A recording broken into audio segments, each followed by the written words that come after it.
guys! Kamusta kayong lahat?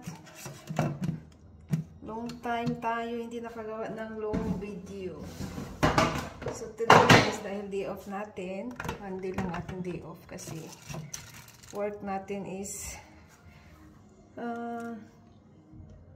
sige, pailawan natin. Ayan, para maliwanag. Yung work natin is 6 days a week. So ngayon, day off natin. So today guys, ang ganap natin, kasi nakabili ako ng gizzard ng more than 1 kilo. So siguro prituhin natin ito.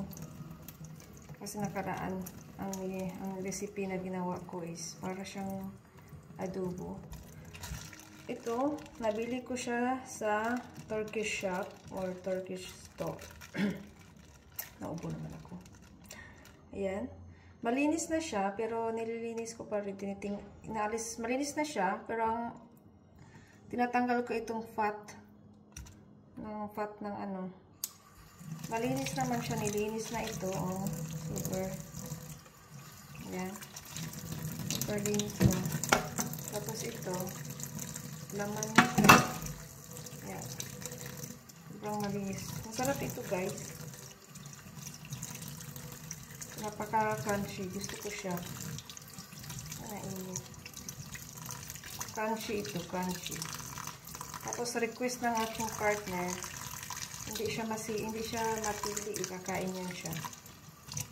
Kasi last time parang inadubo ko. So ngayon, i-fry ko. Kasi may crispy mix tayo. Ito yung fat ng ano. Kita niyo. So ngayon, kakain siya. Sabi ko 2 days na ata itong kasi wala akong time magluto. So sa day off ko na lang siya lutuin. Ayan, malinis. Malinis talaga siya guys. Inalis ko lang yung mga puti-puti na fat ba. Yung parang ano. Ayan. Medyo matrabaho pero okay lang yan. Kasi nag-crave tayo ng ganito. Kung hindi sana ako magluto nito, magluluto siya ng steak pagdating niya galing sa work. Sabi ko, meron tayong gizzard dito na kailangan ng lutuin. Sabi ko, latest na today. Yan, masarap ito guys. Ibaon ko na rin ito bukas kasi marami ito eh. Magbaon na rin ako dito sa work. Kasi marami siya ito ngayon. Marami na. Tapos meron pa dito sa nalinis ko. More than 1 kilo to eh. Yung partner ko, makain yan siya. Pati liver ng baka, manok, baboy. Kain na siya kahit ano. Huwag lang yung balot ko siya kain. Ayan. Mafat itong ano. Taga, marami siya yung puti ba? Balon-balon ito diba sa atin. Sabi daw noon hindi pa ako pakainin ng ating mga nito pag wala ka pa daw kasi nahihirapan ko daw. Totoo ba yun? Na hindi ka daw pakainin kasi masarap ito pag may nagbibintang barbecue sa amin noon. Tapos gusto kong kumain ito. Tapos, hindi ako pakainin kasi wala ka daw akong anak. Nahirapan ka daw mag-anak. Totoo ba yun? Parang hindi naman totoo. Depende yun ata sa kanino. Kasi yung amo ko noon, wala pa naman siyang anak noon. Nagbili kami. Kumakain siya.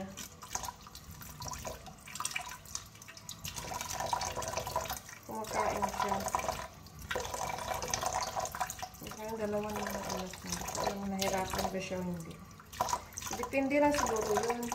Lalo na pag ikaw ay buntis, hindi ka masyadong nag-exercise, naglakad-lakad. Nahirapan ka siguro.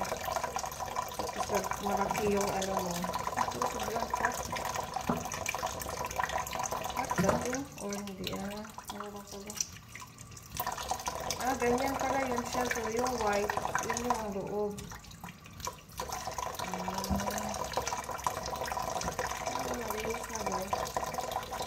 Okay guys. ganyan ko pala lang siya, diba? Ito sinila. Tapos nilinis. Kayo ba guys, kumakain kayo ng gizzard? This is my second time guys, nagbumili dito sa Europe ng gizzard. First time ko din, second time ko na din ito gagawin o magluluto. Masarap pa naman yung aking partner guys. Hindi siya mapili.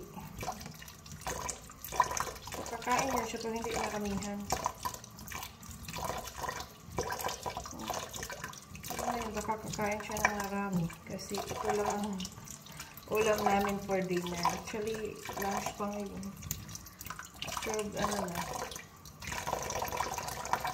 Sulit na ako magla-lunch. So, ito na din yung aming dinner. Magpapatrabaho. Malinis naman siya pero tanggalin ko lang talaga yung ano. Yung puti-puti. Yan. Kaya, sure naman tayo na malinis. Malinis naman. Ano. Masarap ulit ito pulutan guys. Masarap ito adobohin. Dami pa lang ito. Dapat kalahating kilo lang pala. Ang bilihin ko next. Kasi mura lang siya guys. Nasa almost, ano siya, 4 euro something. Kaya binili ako. 4 euro, 60, 60. Mga nasa ano lang, 250. So, i-convert mo pa. 250 pesos ang kilo nito. Magkano bang kilo din sa Pinas, guys? Ang gizzard.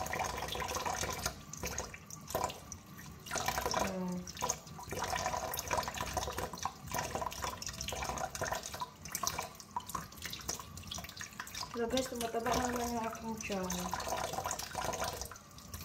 Nag-additional na naman siya ng more than 1 kilo. Ito alam ko busog lang ba ako. Kasi kakain ko lang pagtimbang ko kanina. Ano.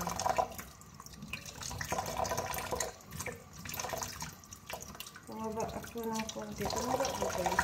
Parang lang naman. Parang lang tumataba. So, ngayon lang tayo ulit nakagawa ng long video. Dahil, nawalan ako ng gana. Parang pa short version lang ako sa YouTube.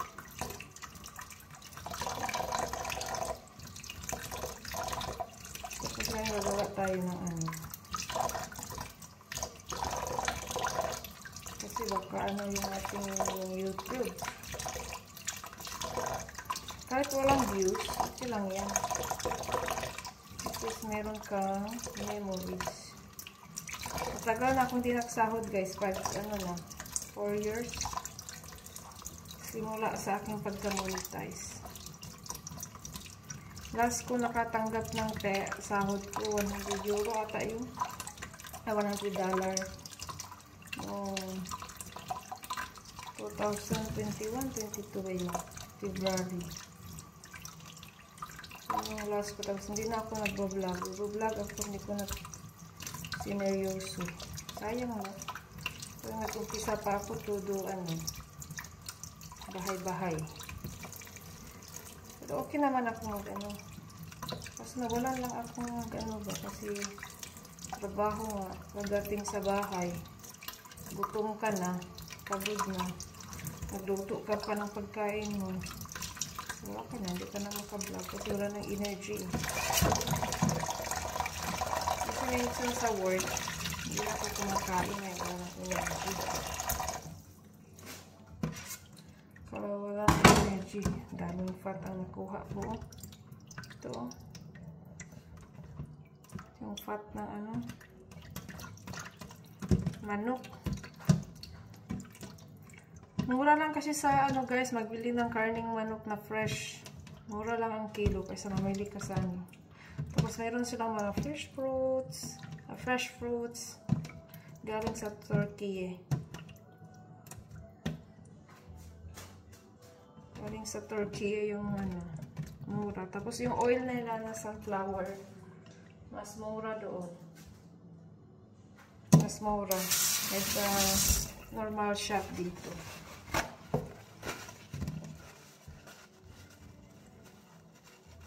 Kaya pag mabili ako minsan ng oil or manok, like wings na pamprito sa Turkey shop.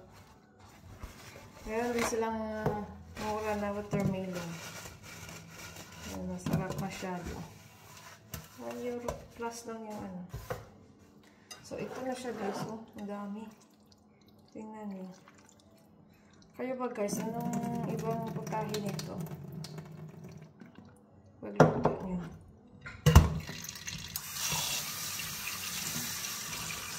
I-marinate ko siya. Para mawa yung amoy langsa niya ba.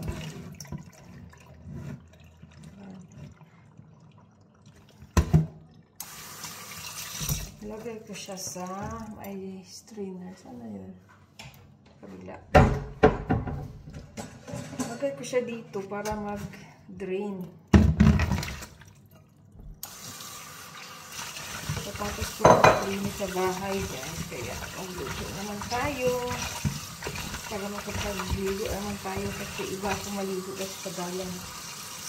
Always 1 hour. Kasi tanggal ko pa yung libag. Yan o.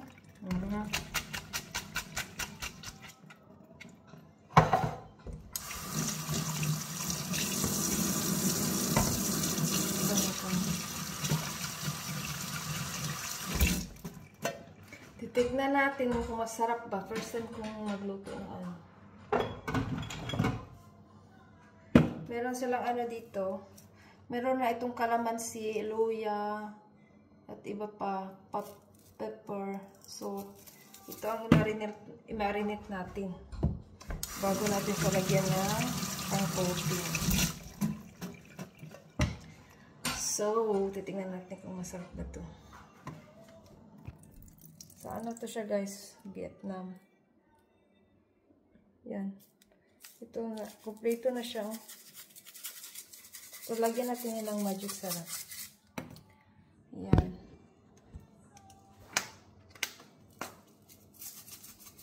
Asin. May kalamansi na siya. Luya. Ano pa to? Dami ah. Kaya masarap. So, ayun lang guys. Bye-bye! Ang ating ganap for today. Bye!